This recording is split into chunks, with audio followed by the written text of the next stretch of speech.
It's a 2,000 gold lead. It's tower advantage, it's map advantage. Right. H2K are once again in control. Summoner spells in favor of H2K because Gangplank ulti is much shorter cooldown than a teleport. So now H2K have the global pressure if they want to keep making plays around Febiven, around Vander. And yeah, while they had to back off the tower, they're now back down here to try and defend another time. Fnatic realizing they can't stay and push, respecting what could have happened if they stayed.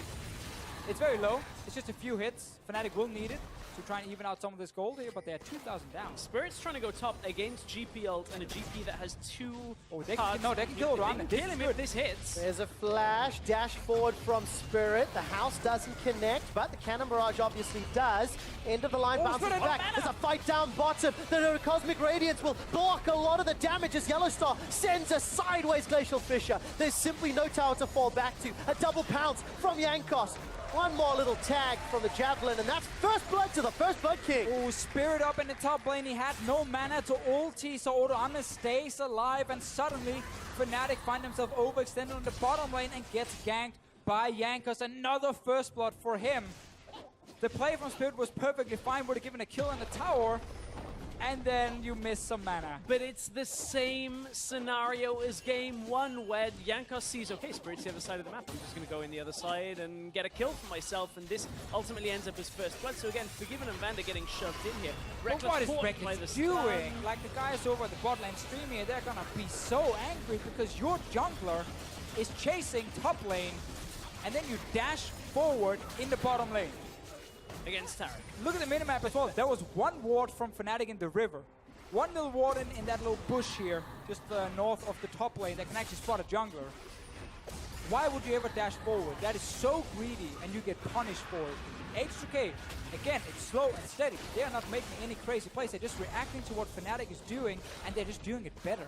Especially when you're up against a Civi in a long lane with no turret. Like, you don't even have the turrets there for security that you can get back behind. So really curious play out of Fnatic again, where we kind of can look at these small errors in the lane, which are becoming big problems for them. The spell shielding at certain times in game one, now Rekkles dashing forward using these big cooldowns in lane, is just kind of giving away these skirmish opportunities to H2K, and H2K every single time they're going to get something from it.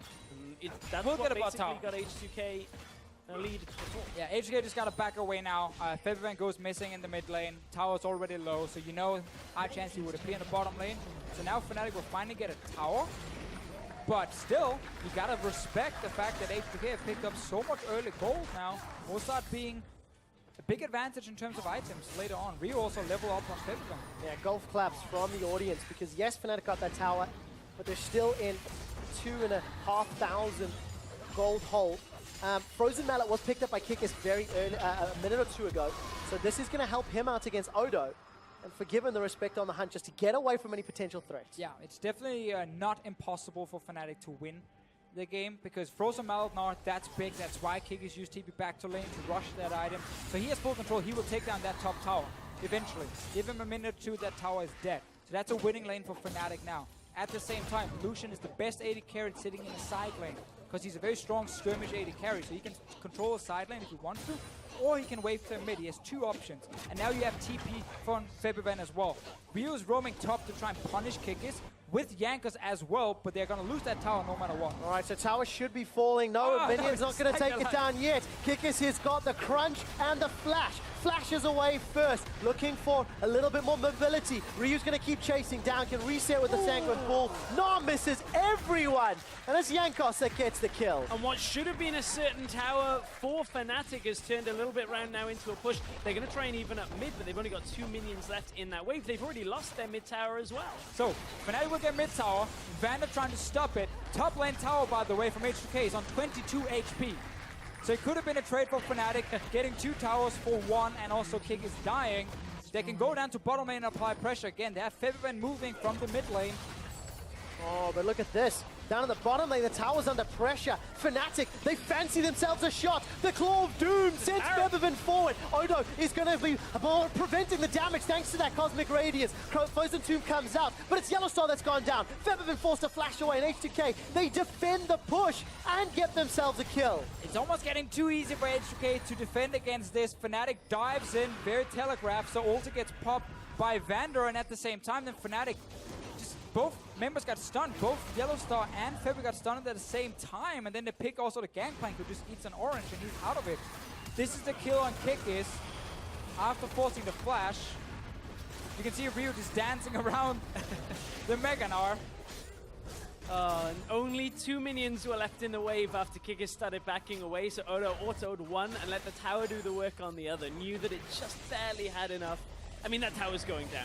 They've sent Rekkles up there, though, so Rekkles is going to be the one to push that down. This could potentially be exploited by H2K if they can get enough people on the top side of the map. Also, just on the way out, Fnatic lost Febiven as well. His death timer was just ticking over as we came out of that replay, so an additional kill to H2K. I think it was picked up by Vander, if I recall correctly, and that tower will die eventually. And while Fnatic still have access to these turrets and will get them down, problem is, if you look at H2K's comp, as we talked about in Champ Select, the scaling is fantastic when it gets to come into late game fights. Sivir, Taric, Vladimir, Gangplank, all fantastic late game team fighters. So for Fnatic, it's not only bad being down 3,000 gold in like effectiveness of champions, and later on you're even further down. Right now, Fnatic needs to keep playing aggressive, and they have to force fights with Lissandra and try and actually claw their way back into this game. They can't wait 10, 15 minutes. And you can see what H2K did there is a good job to punish Fnatic again, essentially attacking. Oh, hang on, Jankos. Rekkles takes a lot of damage from Jankos. Ryu's come in with the Hemo Plague. Rekkles is already down. YellowStar's now in trouble. Defensive flash from Spirit and the rest of H2K. They're running for Fnatic. Ryu is rooted in place by Febi. He's only going to buy a few seconds time. And the Glacial Path pulled the trigger too early. Febiven does not escape, and the kill is secured by Jankos. 3-0-3. The Carnivorous Jungle King on Spirit's famous champion. Jankos is putting on a clinic with the rest of H2K. Fnatic tried to push in that top lane, then move down towards the mid lane, and suddenly find 5 members from H2K in the jungle, and instantly collapsed on. Multiple angles. Fnatic were able to, or H2K were able to engage, and this is the old dive. Look at the target selection here. They want to go for Forgiven, then they realize we're not in range for Forgiven, they get stunned. Then they go for suddenly the Gangplank who just eats his orange, and then it does nothing. Terrible target selection from Fnatic, and they butcher another dive. This, I believe, is the kill now on Febiven. Just caught on the... Oh, he's unwarded there. Unlucky. Ah, that's unfortunate. Yeah, that's unlucky. The one died, then he goes to the other bush that was warded. Ah, that's real tough. But, I mean, I want to see the replay that we just had of the fight. Fight after fight. I want to see why Rekkles was deep in the jungle. Well, they were I think it was warding. I think he was deep warding, but was placing wards down there by the looks of it. Fnatic are going to... Do they kill it? Do they kill it? Do they kill it? Oh. No, they do not even get it. Too late to the party. I mean... Oh, that's cold graphics, guys. Yeah. They actually that's what Fnatic would have got if they'd pulled off the buff correctly. Even and it's just Baron is against Fnatic right now. yeah. Which is ironic, right? The team that has had so many famous Baron players, that is famed for their... Maybe that's why Baron hates them. Yeah, getting one Every back. single time, you know, he's alive for like 20 minutes and then he gets killed by Fnatic. Baron remembers. So they're basically running from top side down to try and meet with Febiven in the mid lane, but Febiven didn't even have a wave he was pushing in, so they actually just ran straight down, almost blind, into the open arms of 5 H2K members. Yeah, we got the answer on Rekkles because he was just dashed forward to try and avoid Jankos and suddenly finds Odoamne in front of him. Like, he was trying to get himself out of there, but I mean, as soon as you're caught in there, that's it, right? All right, Ryu, a little overextended. They pick up a lot of damage onto Rekkles, actually. I take it back. YellowStaR and Rekkles, they're overextended. They shouldn't have picked the fight. Ryu's going to go in, but Jankos is on a rampage. His 4th kill of the game. Jankos is everywhere Fnatic does not want him to be. This is becoming increasingly frustrating to watch when you look at it. Fnatic trying to just make these little plays, trying to cut corners, and not recognizing where the rest of H2K are on the map. Fnatic do not have the vision control to be making those kinds of plays. Look at the jungle where H2K have just dropped like 4 or 5 wards all through the top side. Fnatic don't have the same on either side of the map. They have 2 wards out on the lower side. And let's just praise H2K for how well they're actually playing in this game. Yeah, one thing is a team making mistakes. Another thing is a team actually punishing these mistakes. And H2K, have had very, very clear communication, have been able to react to every single play. Fnatic have done 2 games in a row now. Yep. Every time Fnatic is doing something, H2K knows what's happening. They're able to, you know, disengage at first and re-engage, defend towers when we think they're already dead, and then just constantly punish Fnatic.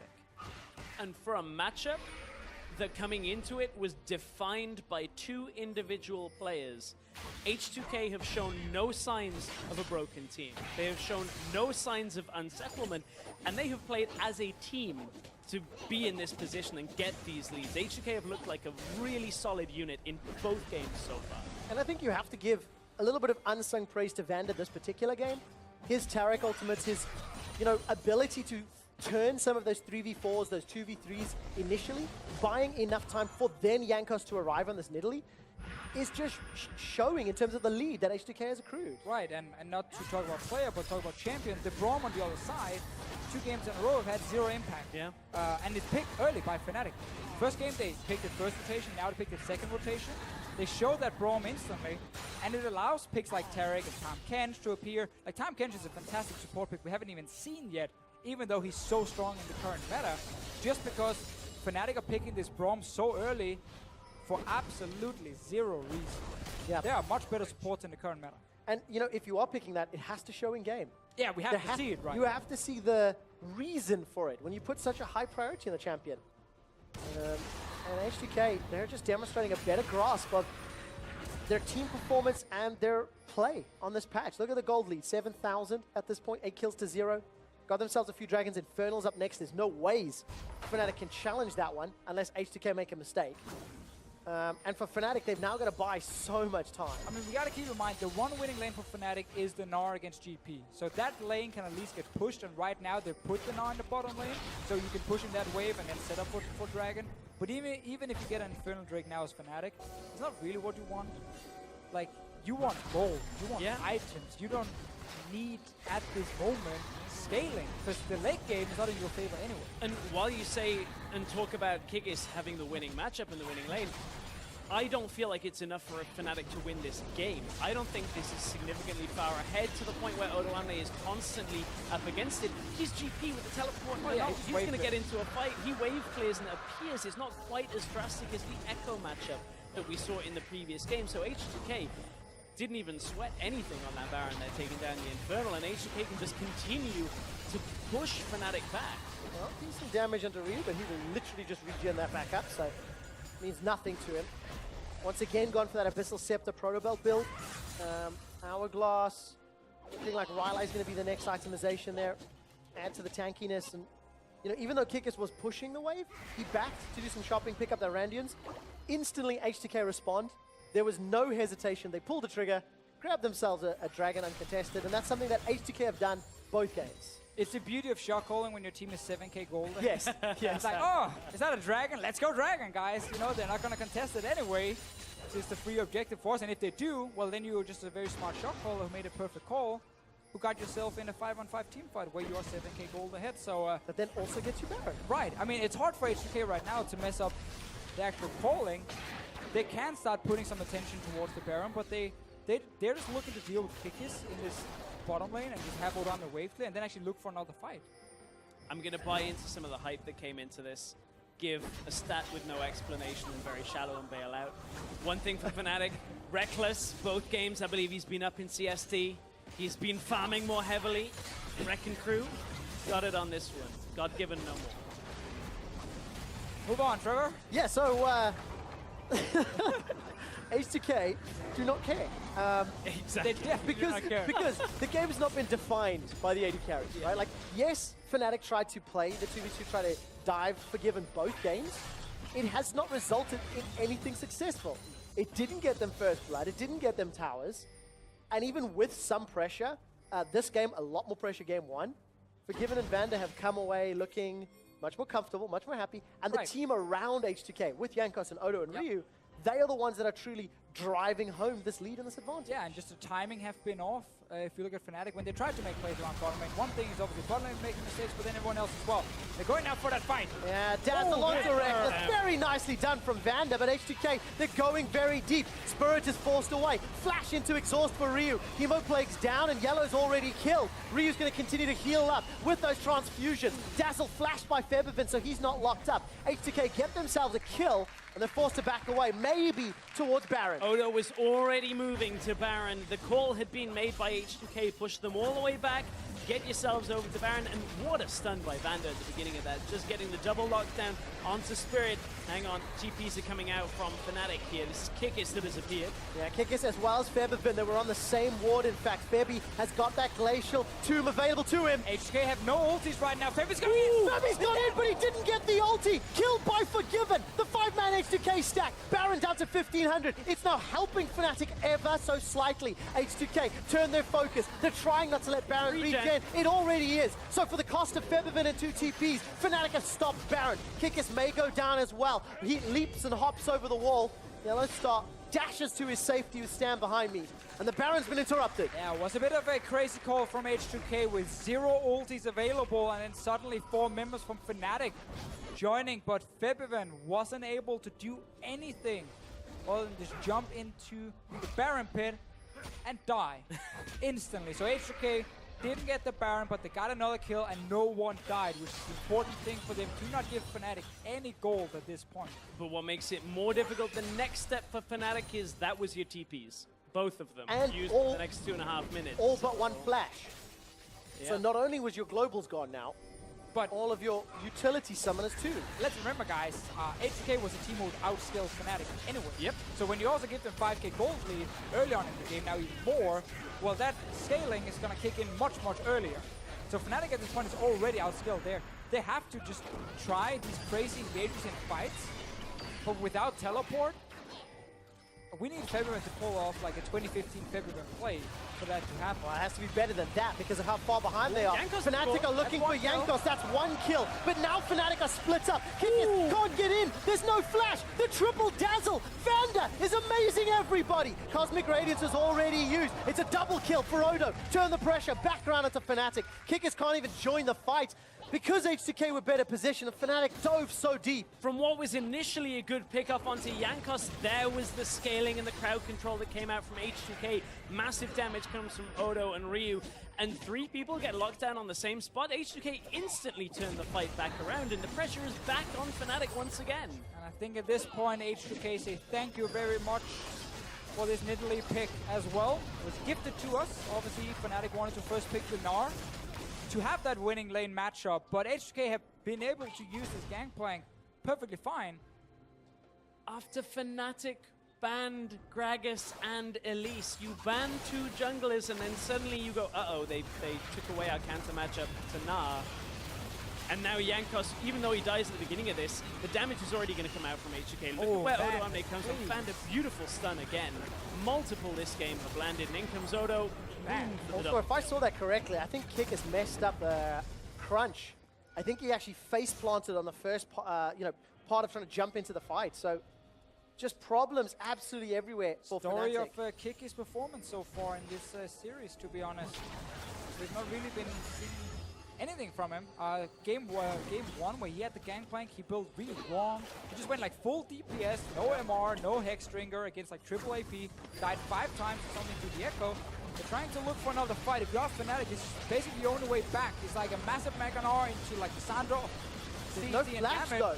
Kikis simply can't get on, and now H2K, they turn it round. Cannon Barrage is down, Rekkles below, 300 HP. Hemoplague should be enough to kill him. Dazzle comes out, Kikis throws a knob, and nobody is stunned. Rekkles follows Kikis to the graveyard, and H2K have got themselves 3. There's no damage. H2K wipe Fnatic and turn their sights on the base. That's the game for H2K. Basically, they can take whatever they want from this point. They want the Baron, not the game. Have so much in the lead right now. 30-second death time is all over the board.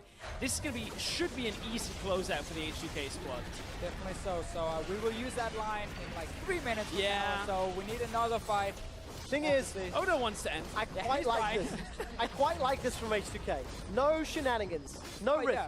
They've got a sizable lead. There is so much on the line. Championship points, a spotting Krakow with Polish players on the Performing H2K line. playoffs, Trevor, as H2K finally living up to the expectations. Like, that's the main thing for these guys now, being able to challenge Splice in a semi-final. Here Let's see was the fight stress. Here was the turn again, because suddenly, as you said, no flash to close the distance, and oh, GPL comes out. In comes Ryu from the flank. Look at how much that first Tides of Blood ends up doing on 4 different points of the fight. Easy damage output from H2K. Febiven does his best to get into the backline and shut down anybody that he can. He did get forgiven, but honestly, it was not going to be enough at that point to win the fight. And do you think before the changes to death timers, they probably would have been able to end, but obviously they got reduced a little bit. We're only 30 minutes into the game. Like, Don't complain, they'll come back. yeah, no, do not give us, don't bring him back. You know, we like it as it is right now. The fact we're only 30 minutes into this game, and it feels like H2K have just been winning and winning and winning and winning since like minute 5. Sorry, let me correct you there, Deficio. Since picks and bans. Sure. You know, it's 2 games in a row now that H2K have felt like they've come away with a good draft, or, you know, elements of the draft that are good, and then more importantly, they've had answers to everything in game. They've responded to Fnatic's aggression. H2K have made proactive plays. They've punished mistakes. And H2K again have just got this, what feels like an insurmountable lead in game 2. There's only 2 more Nexuses that H2K have to kill. This one and the next game to qualify for semi-finals. Fnatic have looked just... The first part of the game that we were questioning was, can they 2v2? How's that going to be? There have been mistakes here and there, but I wouldn't say it has been an alarming weakness. What has been a weakness, though, is playing around it and then taking that next step, where not only do you not lose the lane or go ahead in lane, you capitalize on it. Try and get yourself team plays for objectives, but Fnatic have been like on the brink of taking first tower in both games and had to back away, and H2K have just answered it beautifully in both sets. Yeah, I think that's the best way to look at it. Starting on the front foot for Fnatic, but just not having the parity or ability to succeed. Ryu's able to zone YellowStaR already, and Cannon Barrage makes an easy tower kill for H2K. The base is open. Baron Empowered Minion still behind. Flash forward. The Gnar kind of goes the wrong direction, and nobody's stunned up. Fnatic gonna look for a flank on the backline. Cosmic Radiance comes out. Febi's already killed. He got the tomb away, but it simply didn't matter.